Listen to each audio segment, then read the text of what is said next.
अस्सलाम वालेकुम एवरीवन। आज हम डिस्कस करेंगे रेटिनल वेन ऑक्लूजन, जिसे हम RVO भी कहते हैं। एग्ज़ाम में बहुत ज़्यादा इतना नहीं आता, पर जब आते हैं ना BCQs तो हमें नहीं आते, क्योंकि हम यहाँ ये ना टॉपिक स्किप कर देते हैं। हम ज़्यादातर कंसंट्रेट करते हैं डायबिटीज़ पे, डायबिटिक रेटिनोपैथी पे या हाइपरटेंसिव रेटिनोपैथी पे। हम स्रावो ब्रावो इन पे हम नहीं करते। ये शॉर्ट फॉर्म है मेरे, ठीक है। अब हम देखते हैं कि रेटिनल वेन ऑक्लूजन क्या होता है। आपको पता है रेटिनल एक कोई भी ऑर्गन होता है, उसको आर्टरीज जो है ब्लड लेके जाती है और वेन से वो ब्लड वापस आता है। तो अगर एक वेन में अगर वेन हमारी ऑक्लूड हो गई है, ठीक है, किसी भी कॉज की वजह से वो ऑक्लूड हो गई, तो पीछे क्या होगा, ब्लड एक्यूमुलेट होगा, ठीक है। वहाँ पे हेमरेज होगा, एडिमा होगा, ये सारी चीज़ें होंगी, प्रॉब्लम करती है। वेजल्स की वजह से जो प्रॉब्लम होती है, फर्स्ट जो कॉमन डिजीज़ है वो डायबिटिक रेटिनोपैथी है।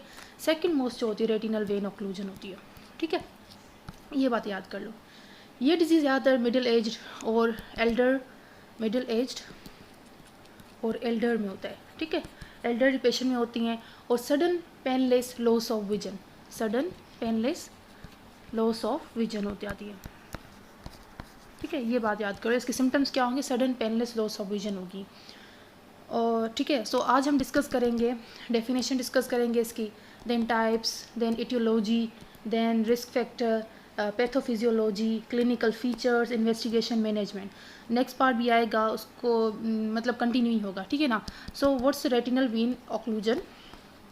रेटिना की जो वेन होती है वो ब्लॉक हो जाएगी, तो उसकी वजह से ब्लड ड्रेन नहीं होगा, तो ब्लड वहाँ पे क्या होगा, एक्यूमुलेट होगा। वहाँ पे क्या होगा, एक्यूमुलेट होगा। तो एक्यूमुलेट होगा तो जाहिर सी बात है पीछे क्या होगा, रेटिना में हेमरेज होगा, एडिमा होगा, ठीक है। कॉटन वूल स्पॉट जो मैंने आपको बताया था, इन्फाक्ट होते हैं नर्व का।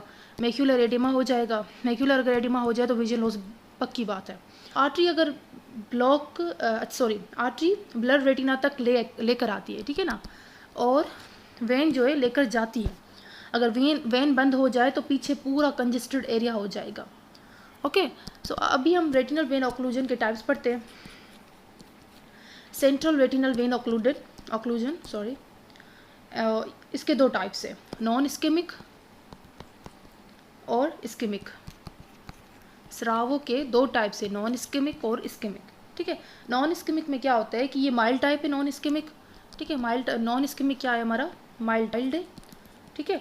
और ब्लड सप्लाई कुछ हद तक ना मेंटेन रहती है और विजन कंपेरेटिवली मतलब अच्छी होती है, पर थोड़ी थोड़ी ब्लर विजन हो जाती है। और प्रोग्नोसिस बेटर है, यहाँ पे प्रोग्नोसिस गुड है।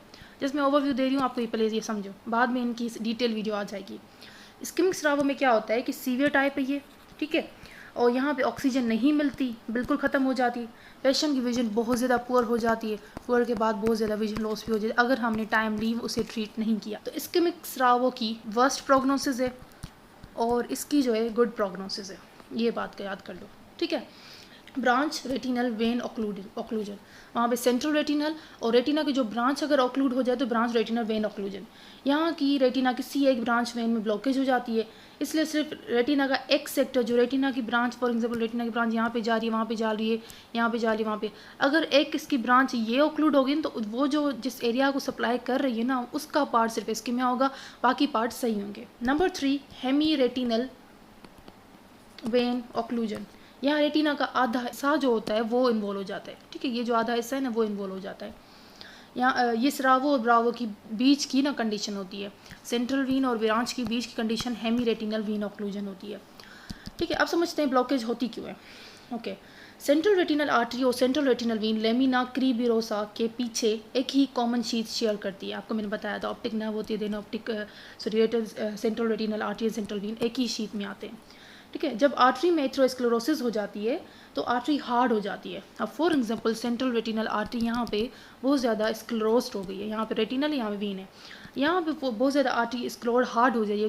क्यों होती है, due to atherosclerosis, due to elder जो पेशेंट होते हैं, इस वजह से वो अलग अलग कॉजेज़ होती है एथेरोस्क्लेरोसिस। चलो इसका जो कॉज है एथेरोस्क्लेरोसिस की वजह से वो आर्टरी बहुत ज़्यादा हार्ड हो गई है, ठीक है। हार्ड आर्टरी जो वेन्स को है ना बहुत ज़्यादा कंप्रेस करती है, वेन्स को क्या करेगी, ये कंप्रेस करेगी, ठीक है। और यहाँ पे जो वेन होगी वो बहुत ज़्यादा ब्लॉक हो जाएगी। तो यही तो हम कह रहे थे, वेन ब्लॉक हो जाती है, इस वजह से स्राव होती है। ब्रावो में क्या होता है, रेटिना में आर्टरी और वेन जब क्रॉस करती है ना वेन्स को, ठीक है, इस तरह से आर्टरी जब क्रॉस करते हैं वहाँ पे जो होती हैं एवी क्रॉसिंग पर एक ही शीट शेयर करते हैं। अगर आर्टरी थिक और स्क्लेरोस हो जाती है ना तो वेंस वहाँ पे क्या हो जाती है, दब जाती है। तो रिजल्ट क्या होता है, ब्रांच रेटिनल वीन ऑक्लूजन। जो ब्रांच वहाँ पे निकलेगी वेन की अगर वो दब गई है तो ब्रांच रेटिनल वीन ऑक्लूजन हो जाएगी। ठीक है, अब इटियोलॉजी क्या है कि मोस्ट कॉमनली ये सबसे ज़्यादा जो है ना एज, अगर किसी की एज 60 से अब हो तो वहाँ पे एथेरोस्क्लेरोसिस के चांसेस बहुत ज़्यादा हो जाते हैं। ठीक है, और हाइपरटेंशन मोस्ट कॉमन डिजीज़, सबसे कॉमन सिस्टमेटिक जो कॉज होता है हाइपरटेंशन होता है। लगभग 2/3 पेशेंट हाइपरटेंसिव होते हैं। तो स्पेशली ब्रावो में डायबिटीज़ मेलाइटिस में 10% पेशेंट डायबिटीज़ होते हैं। रेज्ड इंट्राऑक्यूलर प्रेशर जो ग्लाइकोमा कंडीशन होती है, किसी का ग्लाइकोमा है तो वो भी कॉज हो सकता है। Okay, primary open angle glaucoma जो होती है ना, primary open angle glaucoma most common cause होता है स्रावो का। ये BCQ पॉइंट है जो मैं आपको बता दी। ठीक है, ओके। ओरल कॉन्ट्रासेप्टिव पिल जो हम प्रेगनेंसी को प्रिवेंट करने के लिए मतलब वुमेन खाती हैं, तो यंग फीमेल में risk most common young female है वो कॉन्ट्रासेप्टिव पिल्स ले रही है, उसमें भी ये होता है क्योंकि ओरल कॉन्ट्रासेप्टिव पिल जो है थ्रोम्बो एम्बोलिज्म के चांस ज़्यादा कर देता है। ठीक है, अगर कोई आर्टरी वहाँ ब्लॉक हो रही है तो वो वहाँ पे ब्लड वहाँ पे स्ट्रेसिस हो जाएगी ब्लड की, वो बहुत ज़्यादा हार्ड हो, वहाँ पे थ्रोम्बोसिस के चांसेस ज़्यादा होते हैं, एम्बोलिज्म के चांसेस ज़्यादा होते हैं। किसी आर्टरी को ब्लॉक कर दी, उसने वेन्स को क्रॉस कंप्रेस कर दिए और वो कंडीशन हो गई ब्रावो या स्रावो। ठीक है, स्मोकिंग, अच्छा स्मोकिंग क्या करती है कि एंडोथेलियम जो ब्लड वेजल्स के होते हैं ना उसको डैमेज करती है। एंडोथेलियम को अगर डैमेज करेगी वहाँ पे एम्बोलिज्म के चांसेस ज़्यादा हो जाते हैं। तो स्मोकिंग मोस्ट कॉमन कॉज है। अनकॉमन कॉमन कॉजेज जो है ना, कभी कभी अनकॉमन डिजीज़ भी कॉज बन सकती है, लाइक हाइपर विस्कोसिटी सिंड्रोम। जब ब्लड ना बहुत ज़्यादा थिक हो जाता है, वो किस में होता है, जब ब्लड बहुत ज़्यादा थिक हो जाता है तो मतलब RBC बहुत ज़्यादा बन रहे हैं। किस में बनते हैं RBC ज़्यादा बनते हैं, पॉलीस्थीमिया vera.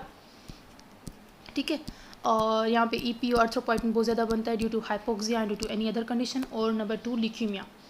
Leukaemia most common cause होता है कि ल्यूकीमिया क्या होता है, हाइपर प्रोलिफरेटिव सिंड्रोम होता है, मतलब RBC वहाँ पे सारे जो ब्लड सेल्स होते हैं वो बहुत ज़्यादा बनते हैं।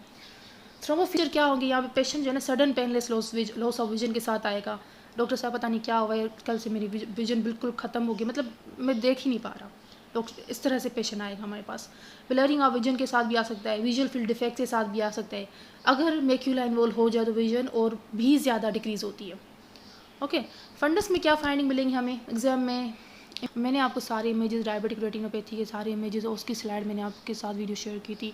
चलो आगे भी ये सारी वीडियो शेयर कर दूँगी टाइम मिला तो। अच्छा, स्रावो में क्या होता है कि फंडस में ना, फंडस बिल्कुल blood and thunder appearance, blood and thunder appearance, ये बात याद कर लो। अगर फंडस में ये अगर आपको फाइंडिंग मिल रही है ना तो इसका मतलब है स्राव हुए उसे। ठीक है, फीचर्स डायलेटेड टॉर्शस वेंस होंगे, फ्लैम शेप्ड हेमरेज होगा, कोटिन बुल स्पॉट होंगे। ठीक है, जैसे अभी एक है मेरे पास सामने वो इमेज मैं आपको सेंड करूँगी, यहाँ मैं आपको ना ऐसे ही उसकी स्लाइड एक वीडियो बना के सेंड मतलब बता दूँगी। ऑप्टिक डिसेडिमा, मैक्युलर ये सारी चीज़ें, ब्लड एक थंडर अपीयरेंस हाँ जो फाइंडिंग में उस पी स्लाइड में तो आप लोगों को ये पता होनी चाहिए स्राव हुए। स्राव में बिल्कुल ऐसा लगेगा कोई ना वो आग लगी है कहीं, ठीक है ना, इस तरह